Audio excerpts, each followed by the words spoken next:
Je vais vous raconter l'histoire de Pâques et de toute la Semaine sainte. En fait, la première Pâques que fêtait le peuple d'Israël, c'était pour se souvenir du passage de la mer avec Moïse, quand il devait échapper aux soldats égyptiens. Ils s'en souviennent chaque année. C'est une grande fête pour eux parce que c'est le mémorial du passage de l'esclavage à la liberté. Ah, justement, voici Jésus qui arrive à Jérusalem, juste quelques jours avant la grande fête. Il est assis sur un âne, et les gens le reconnaissent. Mais oui, c'est lui, regardez, c'est Jésus de Nazareth. C'est lui qui a ressuscité Lazare l'autre jour.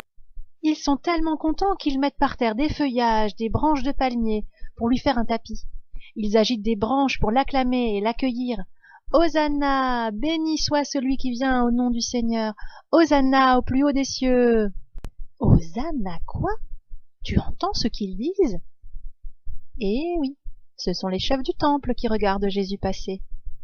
Oh, ils sont très jaloux. Et si jamais ils se mettaient tous à suivre ce Jésus, tu imagines? Plus personne ne nous obéirait. Viens, regarde. J'ai ici 30 pièces d'argent. Nous les donnerons à celui qui nous aidera à l'arrêter et à le mettre en prison.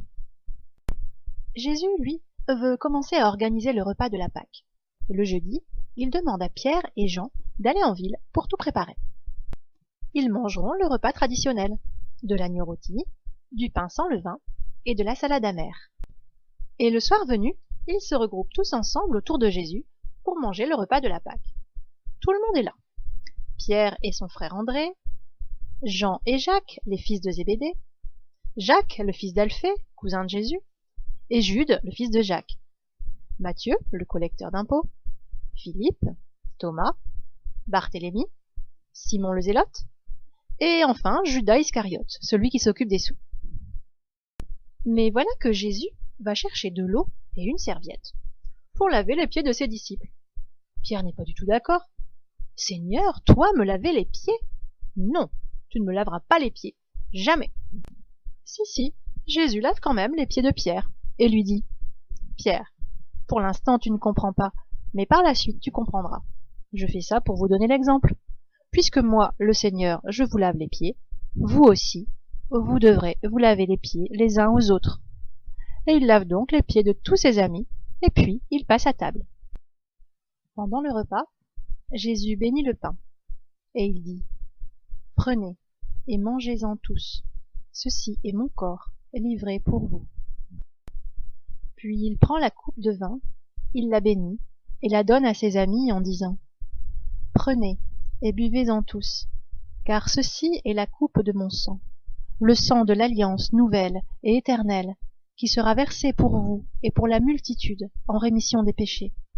Vous ferez cela en mémoire de moi. » Et voilà que pendant le repas, Judas se lève et s'en va. Personne ne sait où il va, sauf Jésus. Jésus sait bien que Judas va le trahir, et que c'est son dernier repas avec ses amis. Voilà. Judas est parti dire au chef du temple qu'il veut bien les 30 pièces d'argent, et qu'en échange, il va leur dire où se trouve Jésus. À la fin du repas, Jésus sort avec ses disciples et va au mont des Oliviers, comme à son habitude. Et puis, il emmène avec lui Pierre, Jacques et Jean, et il leur dit « Mon cœur est plein de tristesse et d'angoisse. Restez ici et priez avec moi. » Il s'éloigne un peu et prie son père, car il a peur. Mais quand il se retourne, il voit que ses 3 amis se sont endormis. Il les réveille pour leur demander de veiller et de prier avec lui. Et puis il retourne prier son père encore une fois. « Père, que ta volonté soit faite. » Mais à nouveau, quand il se retourne, il voit que ses disciples se sont encore endormis. Regardez, voilà Judas qui arrive avec des gardes. Judas embrasse Jésus pour le désigner aux gardes. « Judas, c'est avec un baiser que tu me trahis? » Oui, c'était bien ça. C'est ça qu'il avait convenu avec les gardes. Alors ils s'emparent de lui, ils l'emmènent avec eux, et ils le mettent en prison pour la nuit. Il sera jugé le lendemain matin. Le vendredi matin, Jésus est d'abord emmené devant les chefs du temple, ceux qui ont donné l'argent à Judas. Eux, ils voudraient bien le tuer pour être tranquilles, mais ils n'ont pas le droit de le condamner à mort. Alors ils décident de l'emmener devant le gouverneur romain, Ponce Pilate. Il provoque du désordre dans la ville, et il se prend pour le roi des Juifs. Mais nous n'avons pas d'autre roi que l'empereur. Il faut le condamner à mort. » Devant leur insistance, Ponce Pilate le condamne à être fouetté et à porter sa croix pour être crucifié. Les soldats se moquent bien de lui. « Tu es roi, toi? Ha ha, tiens, voilà un manteau de roi pour toi. Ha ha ha ha. » Jésus est alors chargé de sa croix. Il doit la porter jusqu'en haut de la colline de Jérusalem, au mont Golgotha. La croix est si lourde qu'il tombe une première fois. En chemin, il rencontre sa mère Marie.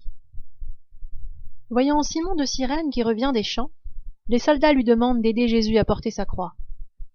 Un peu plus loin, une femme lui essuie le visage. Jésus est de plus en plus fatigué. Il tombe une deuxième fois. Il se relève avec courage et il console des femmes qui pleurent de le voir souffrir. Cette fois, Jésus n'en peut plus. Il tombe pour la troisième fois. Ça y est, il est enfin arrivé au Golgotha. Puis on enlève à Jésus sa tunique pour le clouer sur la croix. Jésus continue de prier en disant « Père, pardonne-leur, car ils ne savent pas ce qu'ils font. » Pendant ce temps, les soldats sont en train de tirer au sort pour savoir qui prendra sa tunique. Près de lui, il y a sa mère Marie et son disciple Jean. Il dit à Marie « Femme, voici ton fils » et à Jean « Voici ta mère ». Puis il meurt sur la croix en disant « Père, entre tes mains, je remets mon esprit. » Le corps de Jésus est alors détaché de la croix et Marie reçoit son fils dans ses bras. Ensuite, le corps de Jésus est mis dans un tombeau et une pierre est roulée devant l'entrée pour bien le refermer. Le samedi, c'est un jour de repos pour les Juifs, mais le dimanche matin, Salomé, Marie-Madeleine et Marie, mère de Jacques, sont en route pour le tombeau. Elles apportent des parfums et elles se demandent qui va rouler pour elles la pierre devant l'entrée. À leur grande surprise, le tombeau est ouvert et un ange est assis sur la pierre. L'ange leur dit « N'ayez pas peur. Pourquoi cherchez-vous parmi les morts celui qui est vivant? Je sais que vous cherchez Jésus, mais il n'est pas ici. Il est revenu de la mort à la vie, comme il l'avait dit. Allez le dire à ses disciples. » Vite, les femmes courent annoncer la bonne nouvelle aux disciples. « Venez, le tombeau était ouvert, Jésus est vivant, un ange nous l'a dit, venez vite !» Pierre et Jean n'en croient pas leurs oreilles. Comment est-ce possible? Il faut aller voir ça. Et ils accourent tous les deux au tombeau. Jean arrive le premier, mais il attend Pierre pour le laisser entrer en premier. Ils entrent et constatent que le linge est resté là, bien plié. Les deux disciples retournent chez eux, le cœur rempli de joie. Et le soir, alors que leur maison est fermée à clé, voilà que Jésus est là, au milieu d'eux, et il leur dit « La paix soit avec vous ». Ils le touchent, regardent ses plaies, ils mangent ensemble. Puis Jésus leur dit « Tout pouvoir m'a été donné dans le ciel et sur la terre. Allez donc auprès des hommes de toutes les nations, et faites d'eux mes disciples. Baptisez-les au nom du Père, du Fils et du Saint-Esprit. Et sachez-le, je vais être avec vous tous les jours jusqu'à la fin du monde. »